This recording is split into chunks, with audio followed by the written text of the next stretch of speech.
Қайырлы күн достар, сіздермен Айдана, менің каналыма қош келіпсіздер. Бүгін кішкентай бургерлер жасаймыз. Алдымен менің каналыма тіркеліп алыңыздар. Бізге қажет жылы суымызға тұз және қантымызды қосып араластырып аламыз. Оның үстінен ашытқымызды саламыз және де сұйық майымызды құйып, барлығын біркелкетіп араластырып аламыз.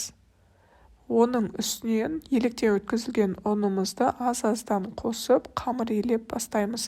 Бастапқыда шаншыққа немесе венчиктің көмегімен араластырып алыңыздар.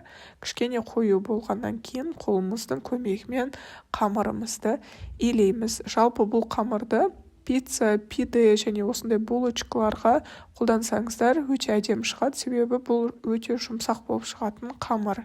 Қамырымызды илеп болғаннан кейін бетін жауып ашығанша қалдырамыз.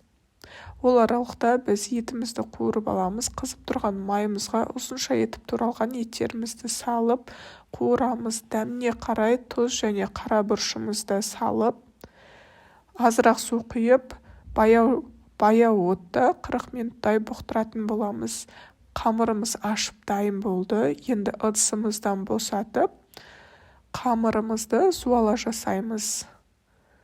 Суаламызды тең де 12 бөлікке бөлесіздер, яғни бізде 12 булочка шығуы қажет, кішкентай бөліктерге бөліп болғаннан кейін суала жасап, дөңгелек етіп, осылай бір-біріне жақын етіп пергаменттің үстіне қойып шығасыздар. Алыс қоюдың қажеті жоқ, себебі бізге бәрі бірігіп пісуі қажет. Одан кейін бетін жауып 15 минутқа қалдырамыз. Бұл аралықта біздің булочкаларымыз көтеріліп әдемі болып шығады. Бетін ашамыз, булочкаларымыз көтерілді. Енді үстіне жұмыртқаның сарысын жағасыздар. Міндетті түрде жұмыртқаның тек сарысын ғана жағыңыздар. Сол кезде сіздердің булочкаларыңыз сап-сары жылтырап әдемі болып пісетін болады. Булочкаларымыз бір-біріне жақын, әп-әдемі болып тұр. Жұмыртқаның сарысын барлық жеріне біркелкі етіп жағып болғаннан кейін 180 градус пеште қызарғанша пісіріп аласыздар. Қатты қызартып жіберудің қажеті жоқ. Себебі біз салмасын салып болғаннан кейін тағы да пешке салатын боламыз.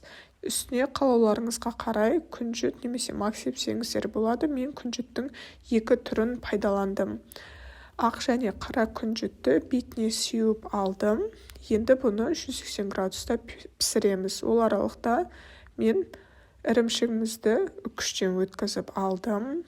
Одан кейін үйде бар тұздалған бәдірегімізді турап аламыз. Салмасын қалауларыңызға қарай өзгертсеңіздер болады. Мен үйдегі бар заттарды ғана қолдандым.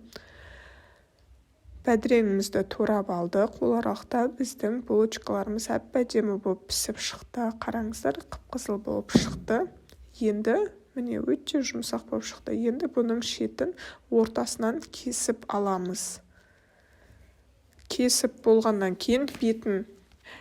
болғаннан кейін бетін аламыз да астына салмасын салып бастаймыз. Ең бірінші кетчуп, оның үстіне майонезімізді саламыз. Барлық жеріне біркелкі етіп жағып шығасыздар. Оның үстінен үккіштен өткізілген ірімшігімізді салып шығамыз. Ірімшігімізді салып болғаннан кейін үстінен жаңағы қуырылып алған етімізді қоятын боламыз. Етімізді барлық шетіне біркелкі етіп қойып шығыңыздар. Оның үстінен тұздалған бәдірегімізді қойып шығамыз. Барлығын қойып болғаннан кейін бұның үстінен тағы да қалған ірімшігіміздің бөлігін салатын боламыз. Ірімшік қалауларыңызға қарай, бірақ моцарелла қолдансаңыздар созылып әдемі болып шығатын болады. Салып болғаннан кейін булочкамыздың бетін жауып, печкеге 5 минутқа салып аласыздар. Міне сонымен біздің булочкаларымыз дайын, қып-қызыл әп-әдемі болып шықты. Сіздер де міндетті түрде осы рецептпен жасап көріңіздер. Менің каналыма тіркеліп, лайк басуды ұмытпаңыздар.